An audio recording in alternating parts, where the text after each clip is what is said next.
Hello and welcome everyone again to another video, and in this video I will be talking about the best teams in the Open Ultra League Season 18 World of Wonders update. This is Season 18, and today's video we are going to be talking about the best Pokemons and the best teams you could be using in the Ultra League. And before going into as the usual thing, the best lead, the best take swap, I'm going to start with the main icons in this league. So the main icons in this league, it used to be in the past Giratina, Cresselia, Registeel. Those has always been the best. So if you are like a casual player, I always recommend investing in those three Pokemons because they are just has been literally those three has been three of the top 5 since they came out. Like literally. Like they came out in season, like one came out in season pre-season, before season, like Registeel came out around season 2. Cresselia was before there, but then when Cresselia get Grassnell, then people started rating for it around like season 3. And then they buffed Moonblast, and it has been meta since then. Then Poliwrath get 3 massive buffs. They gave it Counter in its community day, they gave it a Scald, and then they buffed the Scald, then they gave it Ice. So technically 4 direct buffs to make Poliwrath meta. I mean, honestly, it's supposed to be meta. Like, this Pokemon is a pure PvP Pokemon. It has no use outside PvP, so it must be PvP good Pokemon. And this season they gave Shadow Claw to Feraligatr, which made Feraligatr literally in the top 5 of every league that you could use. Not just top 5, top 3. Feraligatr now is the most common Pokemon in Great League. And if we look at the PvP Poke ranking, Feraligatr, the Shadow, is in the top 2. Why Feraligatr Shadow? Because technically sometimes 2 Hydro Cans from the Shadow do not KO, so from the non-Shadow, but from the Shadow, 2 Hydro Cans plus the Shadow Claws will be enough to KO. So let's move and talk about the Pokemons that we could be using in the Ultra League. And as always, I've divided them into good leads, good safe swaps, generalists, which are good everywhere.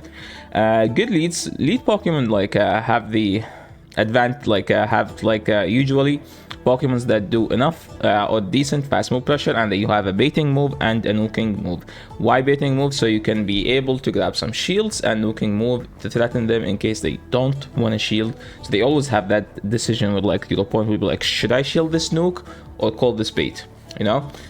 Plus the fast move pressure will always put them under pressure to shield, because it's going to be threatening.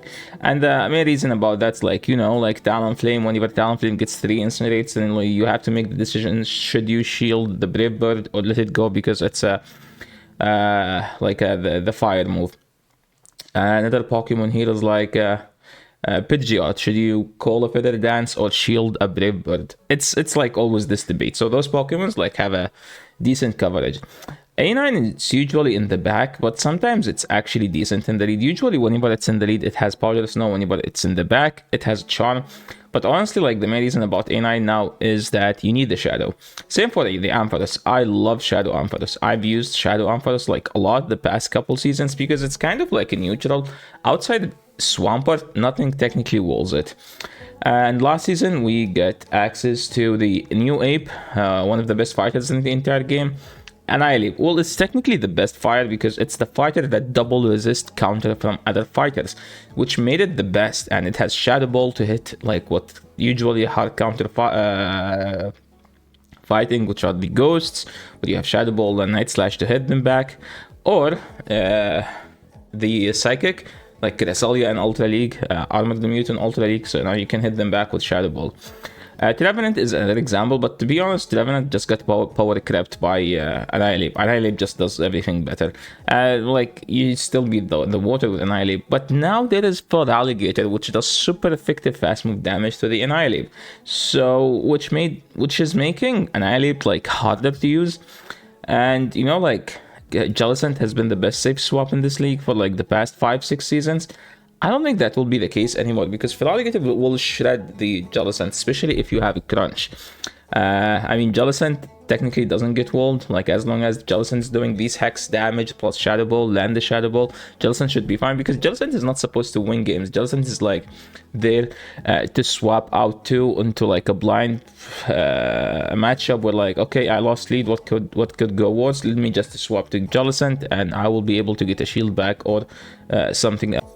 And there was another safe swap Pokemon that not everyone was using, but people were complaining about, which is Greedent. And I do believe that Greedent right now is going to be the best safe swap in the entire Ultra League. Why? Well, it walls Feraligatr, and Feraligatr is going to be everywhere. It beats Ampharos, which is expected to be like an answer to the Feraligatr. So if you want to beat those two, you could just go with a good old Greedent. I could say the same for Drapion, but honestly, I don't like non-shadow Drapion. I prefer the shadow much more because from the shadow, usually whenever you get a crunch debuff, the second crunch will KO. Except Registeel. Registeel is always a special case. Snorlax is more of like a budget version of Greedent. Greedent is way better because it's way bulkier and it technically has a better fast move. Let's just say that. Umbreon might make a comeback, but honestly, I feel like whatever Umbreon can do, I think right now Mandibuzz just does it better because of the flying subtyping, which is helping Mandibuzz in some cases. Still beat Giratina and Cress, and that's pretty much all you need. And Umbreon just get demolished by the goats. The Cobalion, the Virizion destroys Umbreon, where like Mandibuzz can technically have a play. Because Aerial Ace is a neutral, and you can have Air Slash as well, which is neutral to Cobalion and does double super effective to the Virizion. Registeel is technically still the best Pokemon in Ultra League, but people don't like playing Reggie that much because Reggie is kind of a clunky because you need to have opponent without shield. So if you're going to use Reggie, you need something that can give the shields down from the opponent. Giratina, I don't think I'll be talking about Giratina because I feel like I've talked about this Pokemon like for ages. And I don't think I can talk, there is nothing you could say about Giratina. It's always safe, it's always good to use. That's all I can say. If you don't have a Giratina, Golisopod can be like a budget or a poor man Giratina. It can sometimes be better than Giratina, but the problem with Golisopod is that Feraligatr does everything better now. Like whatever Golisopod can do, Feraligatr can do it better. Except one matchup, which is the Virizion. That's pretty much the only difference.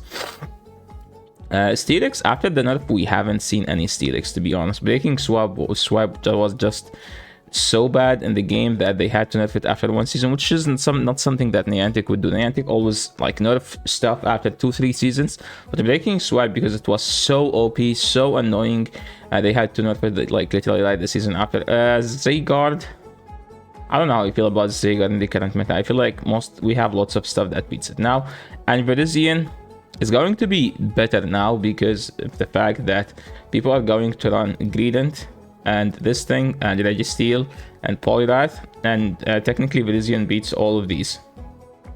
You need to be worried about the Annihilate because Annihilate destroys all the fighters.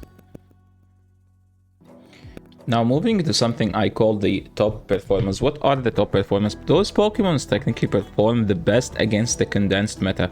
What's the condensed meta like? If we check PvP, there's like 300 to 500 eligible Pokemons to be used in the Ultra League, but you will only see like 20 at max. I mean, I think I'm generous by saying 20. You will see 10. And in the top of this list, you will find that Guzzlord, Cresselia, Lantern, Tentacruel. I can't believe I'm saying Lantern. I want to delete this thing so badly, but I feel like people will just be using it. So, you know, let's just go with the flow, you know. Poliwrath and Annihilate. So those Pokemons will be the best. If you want to have a team that perform the best, choose at least 2 of those 6 Pokemons, and I think you will have a decent team, at least for the first couple days. And I apologize for the pauses because I am pretty sick right now. I lost my voice. I'm trying to record like 5 minutes per 5 minutes. So please, if you appreciate this content, make sure to leave a like to the video and subscribe to the channel if you haven't. And now moving into the top meta. Top performing teams are, again, these are some solid teams that are supposed to be the best on paper.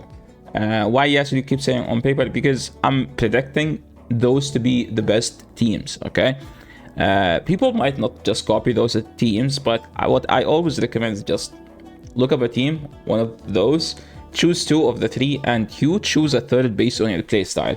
So as an example, the best team according to PvPoke, if you go to PvPoke and you choose build a team, and you will see that Registeel is number 1, and then you click rate this team, it will recommend Pidgeot, and then you click rate this team, it will recommend Annihilate, and you will get yourself what I call the BBML best on paper.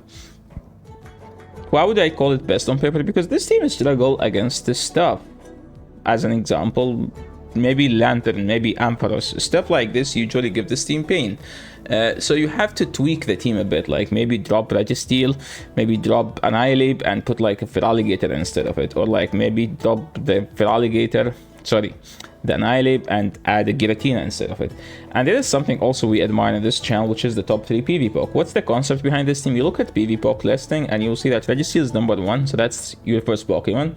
Shadow Feraligator is number 2, so that's your second Pokemon. And Giratina Altered is number 3, so that's your third Pokemon. Usually these teams are the best teams, the best. You look at the top 3, top 4, top 5, choose the best 3 of them, and you will have the best team.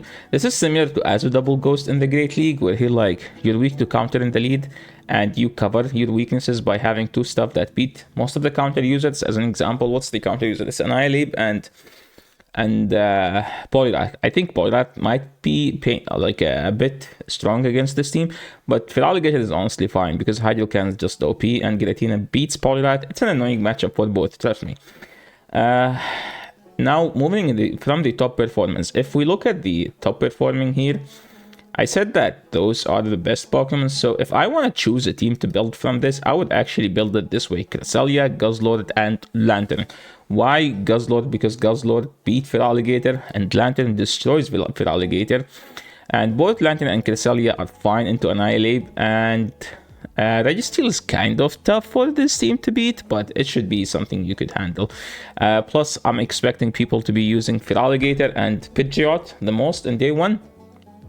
You're either gonna face those or those, and Guzzlord kind of destroy both, okay?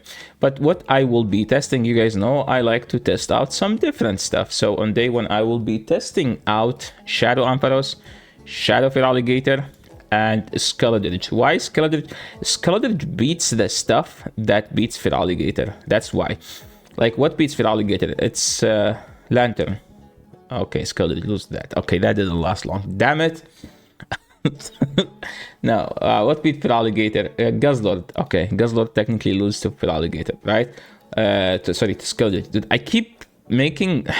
This is an alligator. This is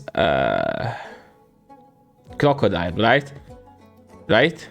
Because one has legs. Yeah, so all of them has 4 legs. Yes, just because. Okay.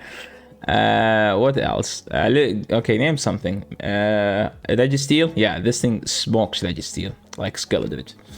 Obstagoon. Yeah, technically Obstagoon struggle to beat Skeledirge because he double resist counter, while Skeledirge does like neutral damage from the Incinerate and super effective on the Disarming Voice.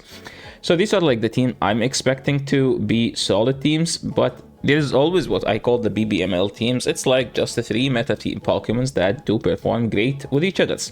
And the best BBML team, I'm expecting it to be Registeel, Feraligator. Those 2 technically makes the best score in the entire Ultra League.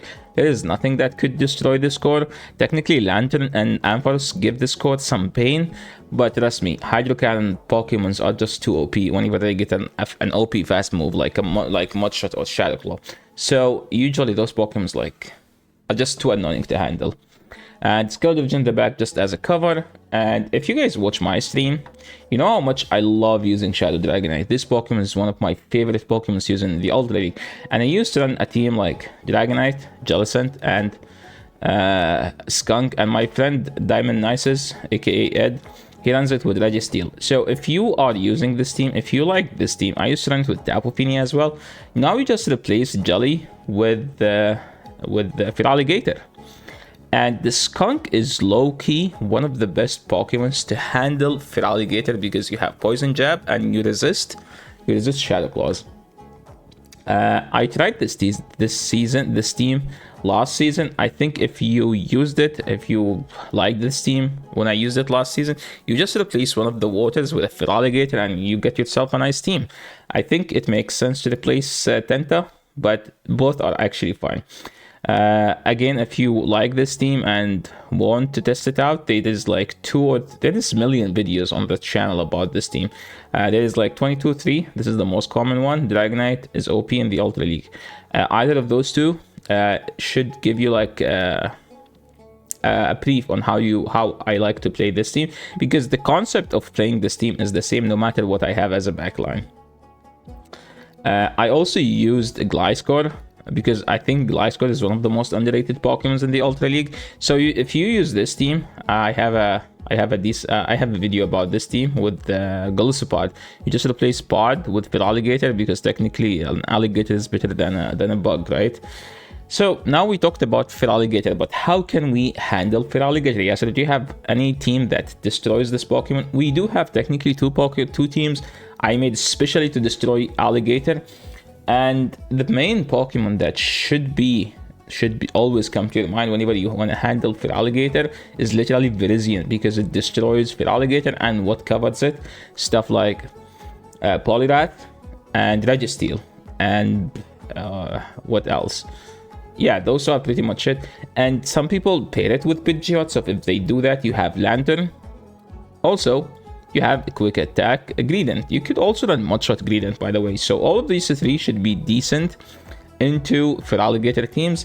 If you don't have a Lantern, you could use Ampharos. You could use Tapu Fini as a third, because Tapu Fini is good in case of those people, because some people run Skildred, so you want to make sure you have a Skildred answer. So Tapu Fini, that's why Tapu Fini is there. And that's it for today. Thank you so much for watching the video. I know I paused this video like 5 times because I was coughing too much.